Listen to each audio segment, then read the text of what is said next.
My cousin, Jake, got outed about 4 or 5 days before his 18th birthday in the summer. His parents, my aunt and uncle, made arrangements for him to be sent to one of those awful camps that claim they could cure him. A kid in his community was forced to go and came back and was clearly not well, so Jake didn't want to go. Jake ran away from home and jumped from one family house to another. His folks didn't file a missing person report because they didn't want to look bad to their neighbors.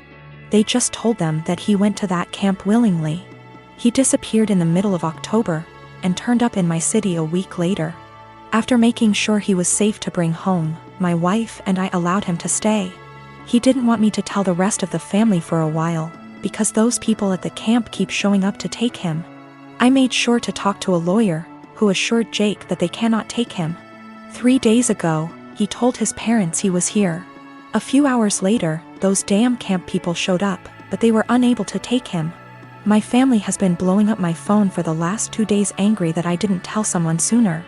Well, Jake didn't feel safe yet, and still doesn't. I wanted to make sure he was ready. Still, even those that want to protect Jake is upset with me for hiding him.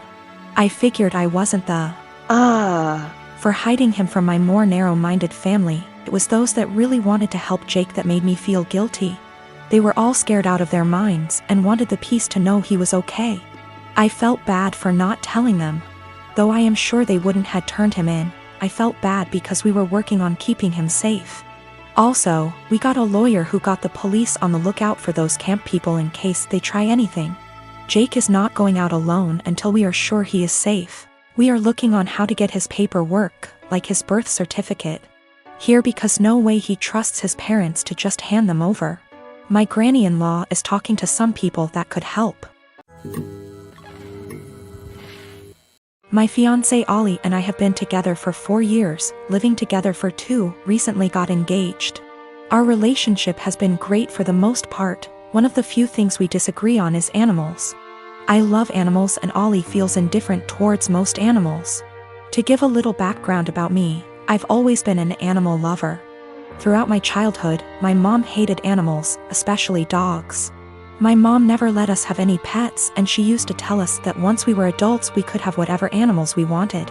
When I moved away for college, I lived on campus for 4 years, and therefore couldn't have any pets. I've wanted a dog for as long as I could remember, but up until recently it wasn't in the cards for me to have a dog. Ollie and I currently live in a not-so-pet-friendly city for renters. I always lived in apartments that never allowed pets, even with a pet deposit.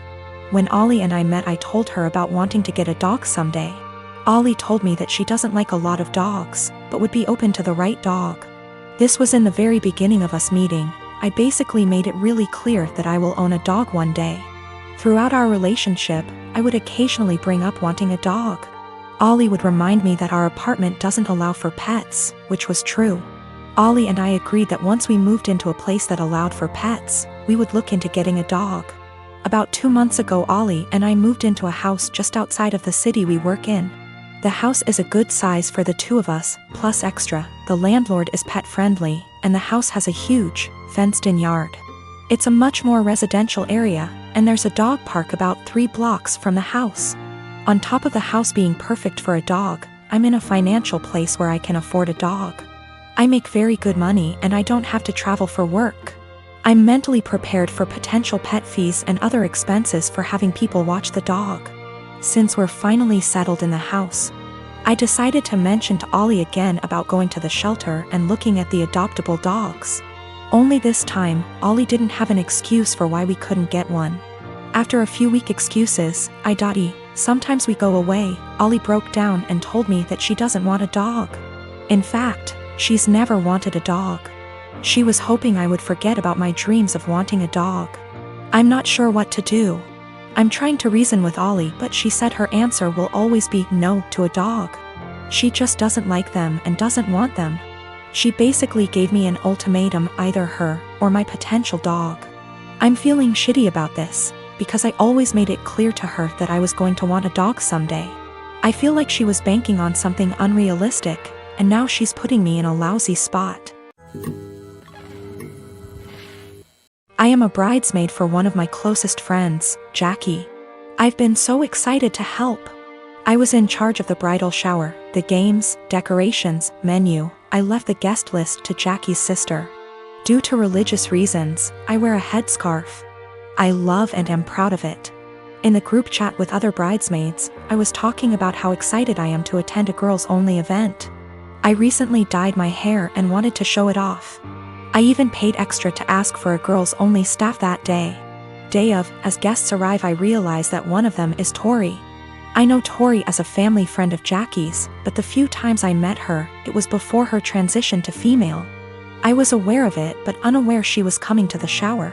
I don't mind at all OFC and she's a lovely person, but I decided to keep my scarf on. As everyone's eating later, I'm passing by the tables to make sure everyone's good, and one of the bridesmaids mentioned that they hadn't gotten to see my hair and they'd wanted to see the change in person. I tried to dismiss it at first or say, "Oh, I'll show you later." But the other girls at the table got curious. I got uncomfortable and I just said, "Oh, I'm actually not really comfortable taking it off right now," when pressed as to why. I said there's guests I don't feel comfortable taking it off in front of. There was a collective "Oh," and I thought, cool, that's over. But one girl got aggressive and asked if I'm referring to Tori. She's loud and other tables turned to look. I don't answer. The girl asks if I wear one around men, so I say yes. She says there's no men here, so clearly you should take it off. I tell her again that I'm keeping it on. Another bridesmaid defends me and tell the girl to chill out. Tori comes over and says me not taking it off is a slap in the face to her identity. I'm just shocked and had no clue what to do. Eventually Tori and a few girls left saying they felt it was disrespectful. I feel awful that this ruined a beautiful day for my friend. It's causing more trouble with people threatening to leave the wedding over discrimination towards me or towards Tori. I don't think I was in the wrong. Just as Tori can be Tori, I can be me. I feel like it would be the equivalent of me making Tori or someone else adjust for me. I feel like we should just accept and respect each other, rather than be woke one-sided. My question is more about being honest as to why I couldn't. Jackie is on my side, but Jackie's sister is giving her hell for it, saying she purposely left out that detail in the guest list to test me. Jackie says I should have brushed it off and said I was having a bad hair day or avoided giving an answer. I didn't ever mention Taurus' name in my answer, and I don't think my answer was rude. But seeing how much stress it's causing him, thinking I should have made up a lie? When I said no, Tori and a few others pushed it, and Tori gave the ultimatum that I have to take it off as a sign of respect or they would leave. I said no. They ridiculed me, my faith, and even the bride and others for defending me. They were blatantly hateful towards my religion, and Jackie's sister purposely arranged for this to happen.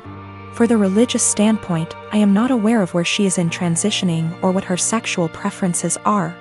I would never ask either, as that is personal. But that is information I would like before making a decision on how comfortable I feel with exposing my hair.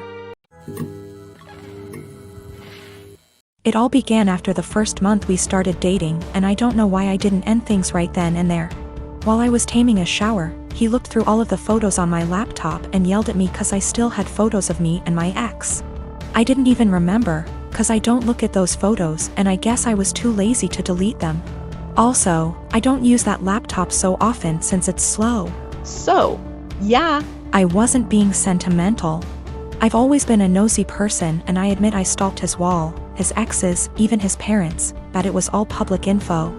I've been alone with his laptop / phone etc., but I've never ever even thought about reading his private conversations. I wouldn't do that to anyone. He doesn't care, though. He memorized my iPad password and he read everything, including some really private posts on Reddit. He yelled at me and broke up with me. He occasionally lurks in my Facebook account, because I'm dumb and I'm always like, no, he wouldn't do that again, but he always does. Today I was logged on our shared laptop and I saw in my FB app that there was some activity going on 40 minutes ago, while I was taking a shower. I looked the Chrome history, but he had deleted everything. I lost it and I started crying, and he had the audacity to blame me for his trust issues and said that there is something I'm hiding, since I'm reacting this way. I tried to explain I have nothing to hide, but it's just horrible to feel uncomfortable at home. I can't even sleep properly anymore because I'm nervous if he'll decide to randomly read my messages. He scrolled maybe months of my FB searches, which is really embarrassing, and yelled at me again. He said I must be hiding something since I'm so upset. I don't hide anything, and I never gave him a reason not to trust me. Once he dumped me and I grabbed a beer with an old friend and he found out. Blamed me for cheating on him and even complained to my mother. I go to therapy every week, not only because of him, I have other issues. There was this group session and I met a boy who has similar problems to mine, and I felt that finally I'd have someone outside therapy to talk to. He's not my type and I didn't like him in a romantic way. I just felt we could be friends, but my boyfriend found out we've talked once, because he was snooping again OFC. And again yelled at me. He said I was a cheater and that's why he had trust issues. I've always been faithful and I didn't deserve this. I changed all my passwords, but I'm tired of feeling uncomfortable in my own home. He went out and told me I deserve this, and he's right to invade my privacy and I have no right to be mad. I don't know what to do anymore. I finally picked up some courage and ended this pathetic excuse of a relationship. 2 days ago he came with his mother, OMG, to collect his stuff and also took the laptop he gave me as present. Which was pathetic.